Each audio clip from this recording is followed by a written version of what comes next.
يا مساء الخير، جينا النهارده عشان السيد ملهم يقول لنا الاسباب الاضافيه زي ما وعدنا الحلقه اللي فاتت اللي تخلينا نروح لاستشاري عقاري وما نروحش للمطور ده.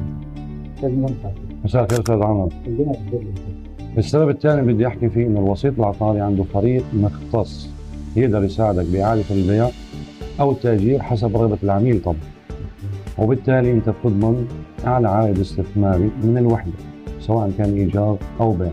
ممتاز. طب بالنسبه للاوراق الحكوميه والمعاملات الحكوميه هل يقدر يساعدنا؟ طبعا الوسيط العقاري عنده مندوبين مختصين في الامور هاي، وهم مطلعين باستمرار على قوانين التنظيم العقاري، وبالتالي بتكون معاملاتك الاداريه سهله وسريعه وموثوقه. ممتاز.